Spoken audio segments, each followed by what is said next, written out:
Muy bien. Bueno, varios temas. Esto de la respuesta, digamos, es una respuesta muy técnica, muy formal, pero ¿te convence? ¿Te alcanza?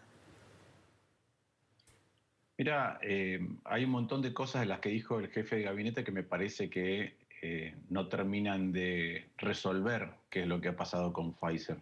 No Ujú, solamente esto que él dijo, sino otras en las que voy a abordar o que voy a abordar en un ratito. ujú.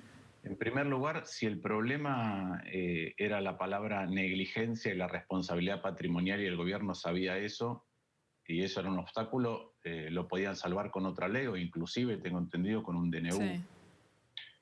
De hecho, otros países han tenido la posibilidad de comprar Pfizer y lo han hecho. En el caso de Argentina no se hizo. Eh, yo tengo entendido que producto de que la ley salió con esa palabra, ¿sí? Que además la introdujo el oficialismo, Ujú. que es algo que tampoco se puede explicar, porque si vos tenés un gobierno que está negociando y conoce en detalle qué es lo que exige el otro lado y está de acuerdo, y después un diputado o una diputada de tu propio espacio introduce una palabra que vos no esperabas, o lo podés modificar o podés ver cómo lo resolvés. Y yo tengo entendido que fue Pfizer el que propuso que, dada que existía esa palabra, la Argentina presentara lo que se llama un seguro de caución, ¿sí?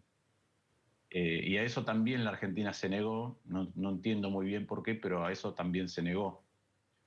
Ujú. Y esa es una de las partes, ¿no?, que el jefe de gabinete mencionó. Pero después hay otras que la verdad que son difíciles de entender. En un momento se dijo que no aceptaron las vacunas de COVAX de Pfizer porque valían $20. Las de Sinopharm también valen Ujú. $20. De la misma manera que Pfizer fue la primera vacuna que fue aprobada por la ANMAT, ¿sí? Y hoy el jefe de gabinete, en una de las preguntas que contestó, dijo que se mantienen negociaciones con todos. No mencionó a Pfizer, a pesar de que la ministra de Bisotti dijo que sí esta mañana. Ujú. Él no mencionó a Pfizer, mencionó en su respuesta a todo el resto, casi todo el resto del universo de vacunas, inclusive de la Janssen de Johnson Johnson, y sin embargo esa vacuna ni siquiera está aprobada por la ANMAT. Mientras en el caso de, por ejemplo, la vacuna Sputnik, no la aprobó al principio ANMAT, pero el propio Ministerio de Salud hizo una aprobación de emergencia. Entonces no se entiende por qué existe esta diferencia en el tratamiento que se le ha dado desde el punto de vista jurídico, de los contratos, de las aprobaciones, de las negociaciones, a distintas vacunas, en particular algunas que están funcionando muy bien en otros países. Recordemos que Pfizer, Moderna y Johnson son las principales vacunas que se utilizan, por ejemplo, en Estados Unidos. Y a esta altura de la situación, ¿vos por qué crees que esto pasó, digamos, está pasando, pasó? Ellos igual, él lo dice, no lo dijo en sus palabras, pero sí en la respuesta por escrito, que siguen negociando con Pfizer. Es como un juego medio raro, hay una crítica permanente, una negación permanente de un conflicto y a la vez diciendo, pero seguimos negociando. A ver, en primer lugar, yo creo que no nos corresponde a nosotros especular sobre por qué no se hizo.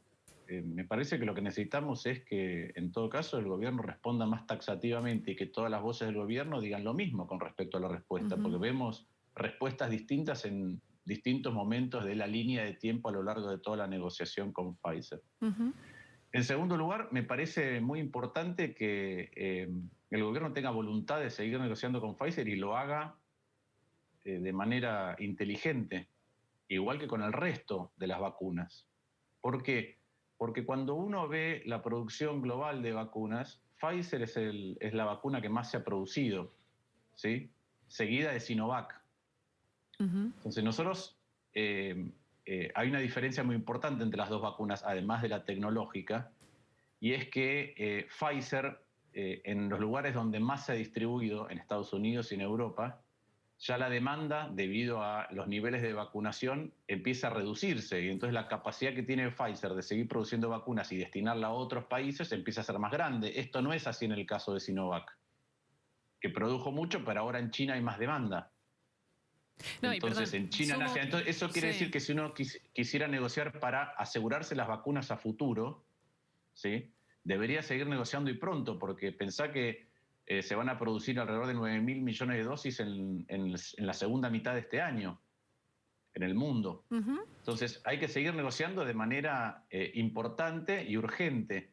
¿Por qué? Porque, entre otras cosas, algunos argumentos que se dan son como un poco o pueriles o ingenuos o poco meditados. El jefe de gabinete en un momento dijo que uno de los motivos por los cuales no se había optado por eh, solicitar más o comprometerse Sí. más con COVAX era no solo eh, el tema de la incertidumbre con respecto a la entrega, que en el fondo también pasó con AstraZeneca de manera directa, Ujú. sino también en algunos casos por el costo. Había que comprometer, habló de Sí. 60 millones de dólares, creo. Bueno, pensemos que el PBI de la Argentina el año pasado cayó 10%, ¿sí? Y que el PBI de la Argentina son 400.000 millones de dólares. Si uno mira cuánto cuesta por día, ¿sí?, una caída del PBI de esa magnitud, es decir, cada vez que la pandemia o el cierre te afecta en la economía, que te hace caer 10%, ¿cuánto cuesta por día? Se pierden en la economía 110 millones de dólares por día. Entonces se pueden comprar por día 5 millones y medio de la vacuna de Pfizer, que cuesta 20 dólares. Sí, que fue una respuesta Quiere decir que en insólita, 5 ¿no? días tenemos 27 millones y medio de dosis y las segundas dosis en los siguientes 5 días. Entonces, cuando uno mira todas estas justificaciones o argumentos, la verdad es que no cierran. Y creo que viene ocurriendo así desde el principio de la política vacunatoria, ¿no? Desde las promesas, hasta altura 60 millones de vacunas deberíamos tener según las promesas originales, desde el punto de vista de la distribución, que no es buena ni en virtud de cómo se distribuyen por distritos, dado los criterios de prioridad que el propio gobierno nacional estableció. Ujú. En la tasa a la cual los distintos distritos las aplican. Seguimos mandando vacunas a distritos que por ahí tienen vacunas que no están aplicando, Sí. lo cual no se entiende si uno quiere contener más rápido la pandemia. Y de la misma manera con la falta de transparencia, el vacunatorio VIP. Entonces, ¿deja mucho que desear esto? Sí, deja mucho que desear. Ahora, a esta altura, sinceramente, como y yo lo he dicho en varias ocasiones, vacunas iba a haber y va a haber.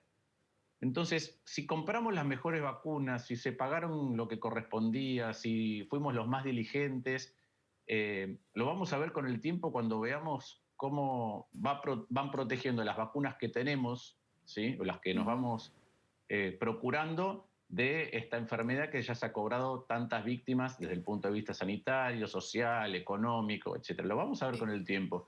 Me parece que ahora lo peor de lo que hizo el jefe de gabinete, y perdón, Luciana, Ujú. es que, dado que existe la posibilidad y están llegando vacunas a una escala, ahora que el mundo las puede producir más rápido, a una escala más veloz, me parece que lo que hay que salir es del humor en el que estamos atrapados.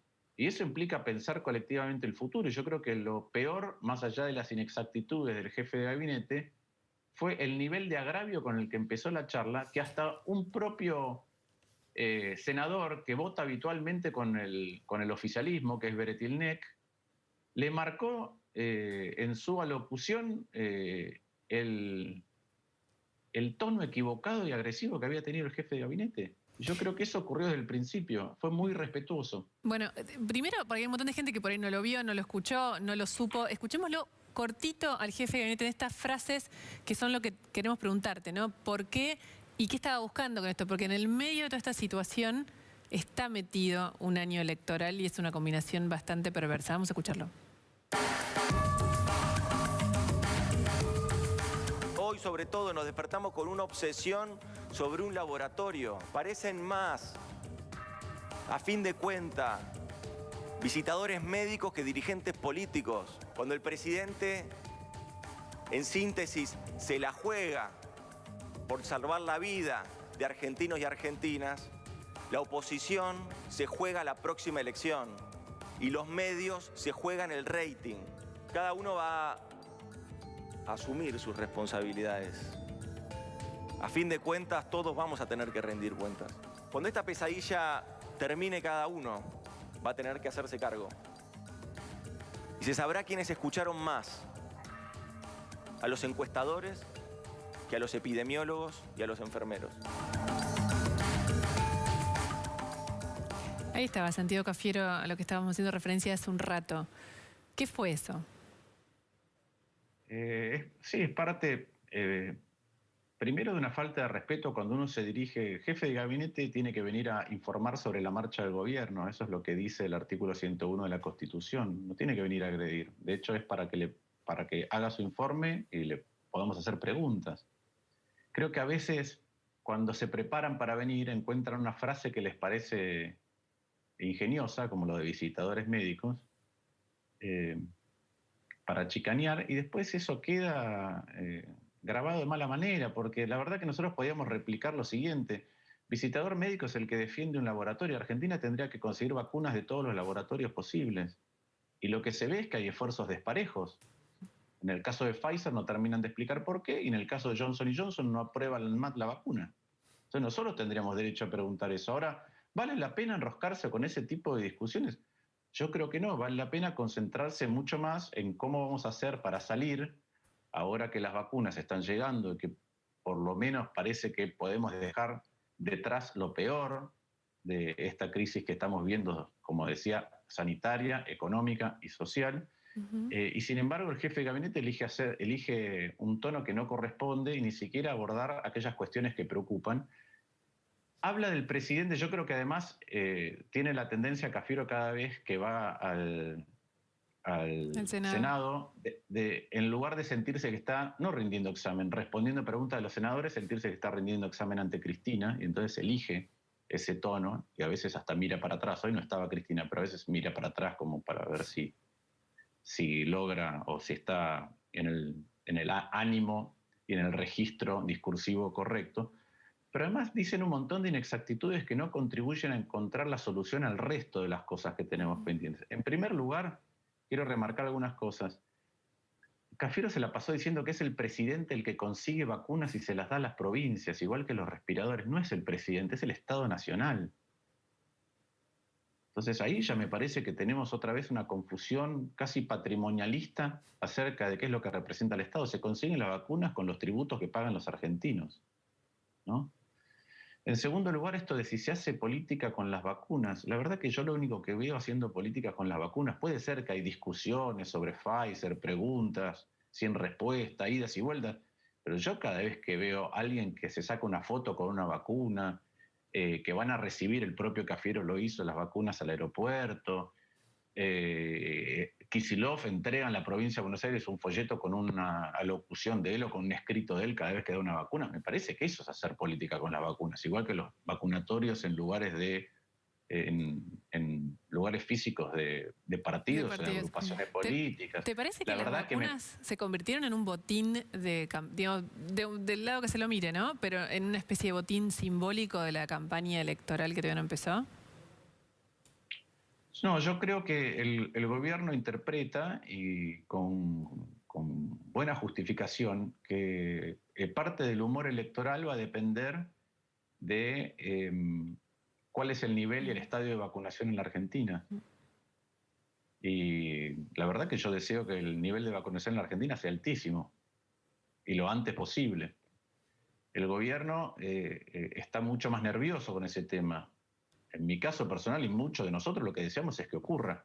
Pero el gobierno está nervioso porque claramente es distinto. Yo creo que el gobierno va a querer apelar a un discurso que es: recibimos una pandemia, que es el gobierno de Macri, que es algo que repiten, y después vino esta otra pandemia, pero ahora que conseguimos las vacunas y estamos vacunando 300.000 personas por día, todo esto va a quedar detrás.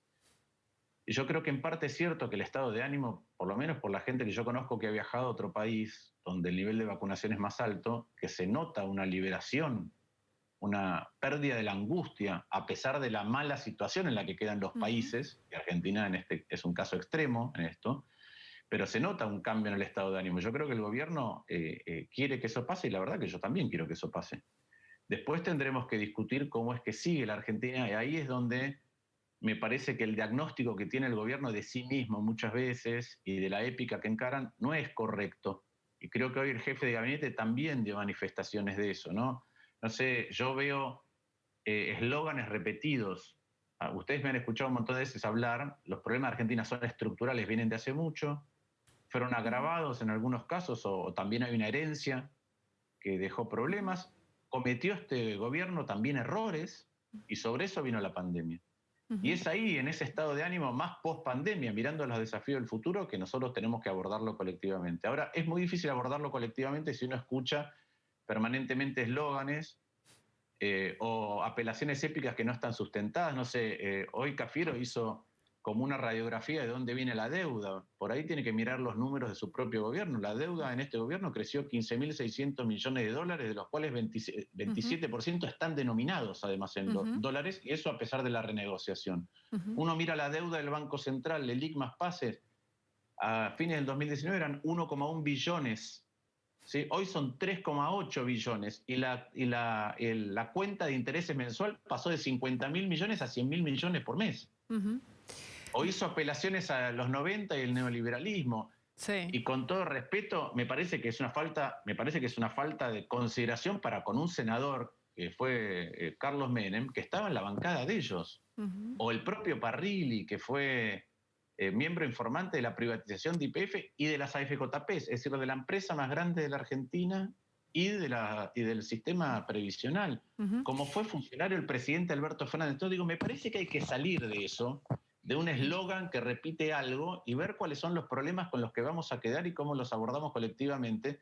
Y ahí, en este estado de ánimo, se transforma en algo más difícil encontrar resolución a los problemas. Yo creo que existen, pero hay que ver cuáles son los problemas, que si querés lo podemos enumerar, y por dónde pasa lo que no estamos abordando y podríamos hacer.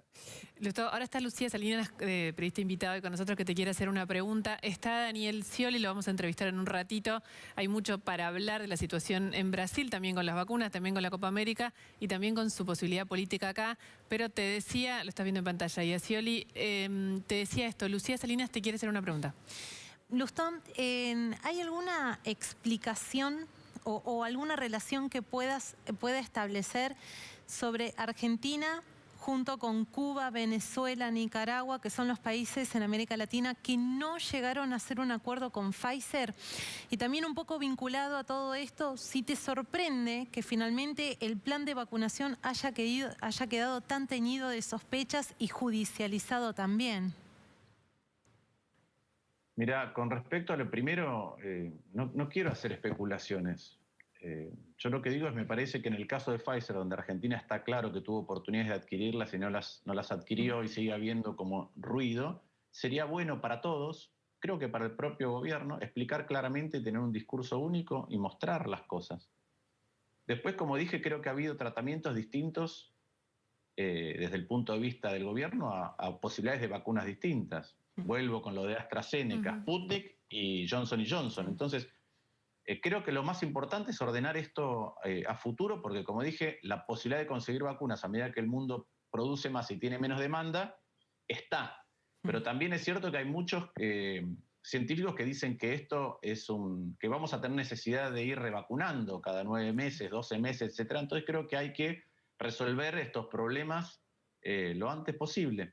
Para poder abordar, insisto, con más tranquilidad y un mejor estado de ánimo colectivo, habiendo dejado atrás lo peor de la pandemia y con la población de riesgo primero, pero después en general vacunada para que nos perdamos el temor y podamos hacer vida normal, particularmente desde el punto de vista social y económico, y empezar a abordar los desafíos que quedan. Que eso lo planteabas recién antes de ir específicamente lo que crees que pasa por ahí. Hay un tema también con el juego de la política en Argentina. Recién hablamos mucho del gobierno, pero desde la oposición, cuando vos escuchás a lo mejor al Macri, que fue a la mesa de Juana Viale, o a Patricia Bullrich y a sus declaraciones, digamos, que representan tu alianza de la oposición, ¿te sentís que ese es un camino que busca los consensos y busca encontrar la salida hacia adelante? Bueno, yo lo dije hace, creo que 2 semanas en el Senado. Hice una autocrítica de algunas cosas de nuestro espacio y también marqué críticas al otro lado, porque básicamente lo que yo siento es que el gobierno transmite que lo que tuvo que hacer es enfrentar una pandemia y que la manejó exitosamente a pesar del boicot permanente de la oposición. Yo no creo eso, yo creo que el gobierno cometió muchos errores. De igual manera que creo que la herencia que recibió el gobierno no es fácil y que la pandemia en sí tampoco es sencilla, como se muestra en todos lados del mundo. Y dije además que el desempeño económico del gobierno del presidente Macri estuvo muy lejos de las expectativas y muy lejos de ser bueno. También dije que hay respuestas o reacciones de nuestro espacio que a veces, en mi opinión, son un poco intempestivas. Mencioné algunas en su momento con la vacuna rusa, o cuando en una manifestación producto del vacunatorio VIP en la Plaza de Mayo había bolsas mortuorias. Yo discrepo con todas esas cosas. Pero también me parece que hace falta una autocrítica del otro lado. Yo no veo esa autocrítica. Insisto, veo eslóganes y veo hasta la utilización. Hoy para mí Cafiero, además de las cosas que dijo, le faltó decoro y decencia. Tuvo el mal gusto de hacer referencia a la entrevista del senador Esteban Bullrich. Sí. Y lo hizo para sacar a colación que había hablado con Cristina y diciendo que ese era el estado de ánimo mientras agredía. Me parece que olvidó que la parte más importante de la entrevista de Esteban es el reconocimiento de que el gobierno de Cambiemos no pidió ayuda cuando la necesitaba y que este gobierno tampoco, y que si no tenemos más humildad y somos capaces de contribuir colectivamente y de pedir ayuda cada uno al otro lado para emprender lo que falta en la Argentina, va a ser muy difícil conseguir los objetivos que nos proponemos. Hablamos mucho de estos puntos de consenso, de los puntos de salida, de cómo mirar para adelante, y a veces es difícil volverlo algo contundente, concreto, que se pueda mirar. La economía es un mundo, ahora te voy a preguntar algo, pero la educación.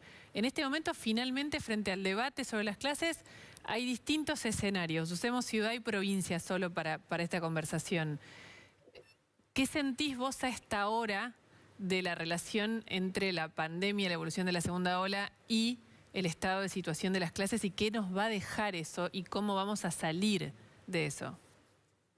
A ver, en primer lugar, vayamos a ver qué es lo que tenía Argentina para hacer frente a la pandemia desde el punto de vista educativo, cuando tuvo que enfrentarla. Entonces, ¿tiene Argentina priorizados cuáles son los contenidos fundamentales que tienen que aprender los chicos? Es decir, hay una síntesis de cuál es el núcleo de lo que hay que aprender, porque tenemos una suerte de programitis que le vamos agregando temas y temas y temas, pero ¿sabemos cuál es lo principal? ¿Esa discusión está? No. Segundo, ¿desarrollamos distintas maneras de distribuir y ayudar a los docentes a utilizar esos contenidos o a enseñar esos contenidos y a que los chicos los aprendan? Por ejemplo, que estuvieran preparados para distribuirse virtualmente. Piensen ustedes en Uruguay el Plan Ceibal. Sí. En Uruguay el Plan Ceibal no es solamente las computadoras, todo el contenido curricular lo tienen los docentes online. Por ejemplo, en la ciudad de Buenos Aires... y los chicos también. Justo te dice esa conversación. En la ciudad de Buenos Aires, antes de la pandemia, ya hace varios años, pero se levantó el Plan Sarmiento, lo estoy diciendo de memoria que se llamaba, pero que básicamente lo que garantizaba era el reparto de computadoras en los chicos. Y no se reemplazó en este tiempo, y menos en este año de pandemia, a lo mejor por un esquema más eficaz, pero lo cierto es que en la ciudad y en provincia también, pero hay mucha desprotección en relación al acceso. No solo no está el contenido, tampoco el acceso a la computadora, digamos, no está ese plan integral y estamos medio los chicos desnudos frente a esa situación que no se resuelve. Entonces, yo coincido con lo siguiente, que es ninguna de las cosas que Argentina debería tener, por eso las mencionaba, en mi opinión, priorizar contenidos para atacarlos como corresponden, tener plataformas distintas para que esos contenidos puedan ser enseñados y aprendidos, las dos cosas. Y tercero, formar a los docentes con esos instrumentos. Ninguna de esas tres cosas hace rato que Argentina las aborda bien colectivamente. Y paradójicamente, ¿sí? No ha habido, a pesar de la degradación de la educación, una movilización lo suficientemente importante desde el punto de vista social que visibilizara eso. Y hoy está ocurriendo. Entonces ahí tenemos una oportunidad.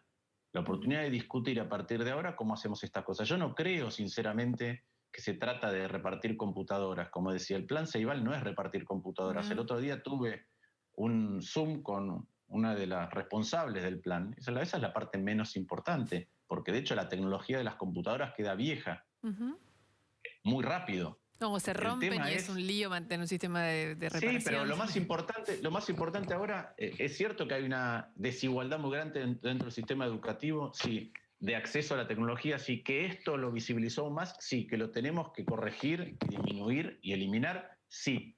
Pero como decía, en Uruguay el plan implica que los docentes tienen toda su currícula del año, clase por clase online, y los chicos tienen todos los materiales de estudio online. Y aún así, me contaba esta especialista, que cuando trabaja en campo, solamente el 20% de los docentes utilizan eso a fondo.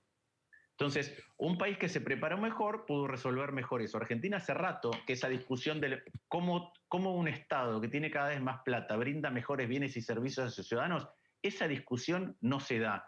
No solamente no se da, sino que muchas veces caminamos en sentido contrario. Yo creo que el Ministerio de Educación Nacional debería abocarse a esas cosas, sintetizar cuál es la currícula, convocando a expertos, viendo cuáles son los mecanismos de distribución alternativa que tiene para llegar mejor, más rápido, que los chicos aprendan con más velocidad esos contenidos y formar a los docentes homogéneamente para que se pueda impartir la misma calidad de educación en cualquier lugar de la Argentina, independientemente de donde uno nace. Ahora, cuando uno mira qué es lo que está pasando, eso no está ocurriendo y esa discusión ni empieza. Y mientras tanto vemos gastos como que, bueno, hoy se jugó la eliminatoria de Argentina en un estadio en Santiago del Estero, Sí. que ojalá Santiago del Estero tuviera un nivel de desarrollo, los santiagueños tuvieran el acceso a bienes y servicios públicos tales que el siguiente paso es hacer un estadio. Pero hoy no es ese el nivel. De la misma manera que en un momento se hablaba de la Copa América, de organizar la Copa América, o que el gobernador Kicillof está diciendo que va a hacer mini gobernaciones. Entonces, la plata que se le sacó a la ciudad de Buenos Aires termina, en lugar de mejorar los bienes y servicios públicos, la seguridad, terminan a hacer edificios de mini gobernaciones por todas las provincias. Entonces, yo creo que ahí hay una discusión mucho más importante De prioridades. de prioridades, porque en la situación en la Argentina, ayer discutimos un aumento de la presión tributaria para las empresas, ¿sí? Para el aparato productivo. Ahora, la Argentina tiene este dilema que tiene que abordar, que es que tiene un nivel de presión tributaria muy alta. Con ese nivel de presión tributaria el Estado tiene mucha plata, generalmente no le alcanza y tiene déficit, ¿sí? Y entonces emite o se endeuda, y con toda esa plata en el Estado, con toda esa plata que es más del doble por habitante de lo que había antes, tenemos más del doble de pobreza de lo que había antes. Sí. Entonces la pregunta es, solamente volcando más plata al Estado, a este Estado, ¿vamos a bajar la pobreza 7 de cada 10 chicos en el conurbano? La respuesta es no. No. Entonces es con otro Estado. Y por otro lado, con esta presión tributaria, ¿las empresas pueden generar puestos de trabajo en cantidad y en calidad necesarios para sacar a nuestros compatriotas de la pobreza? La respuesta es no. Entonces hay que reimaginar el Estado. Recién hablábamos de un ejemplo. ¿Cuál es el ejemplo? En la educación, la pandemia nos reveló el estado de nuestro Estado. Exacto. Deberíamos estar todos preocupados para ver cómo eso se va modificando. En lugar de eso, yo veo gastos que son innecesarios, desde la reforma judicial, que va a costar decenas de miles de millones de pesos, o el otro día, esto de la Casa Patria Grande, esa, que es, otra vez, un espacio es para la juventud, para la vinculación cultural con otros países de Latinoamérica. Bueno, hay otros ámbitos en el Estado para hacer eso. Entonces me parece que hay una discusión de cómo, no cómo tenemos menos Estado, cómo tenemos un Estado que por cada peso que recibe le brinda mucho más al ciudadano. Esa es la discusión. Y ahí me parece que no vale la pena entrar en chicanas, me parece que no vale la pena hacer relatos épicos. Uno no puede decir livianamente, nosotros nos preocupamos por sostener la mesa de los argentinos y no poder mirar los números y ver que la canasta básica alimentaria subió 70% y el salario promedio subió 50%. Entonces uno no puede repetir eslóganes y consignas que a ustedes no les preocupa esto y a nosotros sí, y no mirar los números. Y me parece que en el pasado de la Argentina hay tanto buenos ejemplos como malos ejemplos en todos los gobiernos. Y a mí no me gusta aquel que no ve nada crítico en su propio pasado del propio espacio político, pero tampoco el que no ve nada crítico ni el que no ve nada bueno. Nada bueno. Todos los gobiernos algo bueno han tenido. Yo no veo, por ejemplo, ahí, no sé si Daniel está en el estudio o no, pero yo no lo veo a Daniel. Daniel, de cada uno de los lugares donde estuvo, rescatará las cosas buenas y sabrá cuáles son las cosas que no funcionaron. Pero no lo veo diciendo cosas malas de gobiernos que han tenido cosas buenas y cosas malas y que hay que intentar rescatar lo bueno. Y yo veo, como te decía, un partido, un oficialismo que explica la pobreza de la Argentina como si fuera la desidia del otro espacio político y da como ejemplo La Matanza. Miremos los números. Sí, total. La provincia de Buenos Aires la gobernó desde el 83 a la fecha, salvo en 8 años, la gobernó el peronismo. Bueno, lo tenemos a Daniel Scioli la esperando. gobernó siempre el peronismo. Tenemos,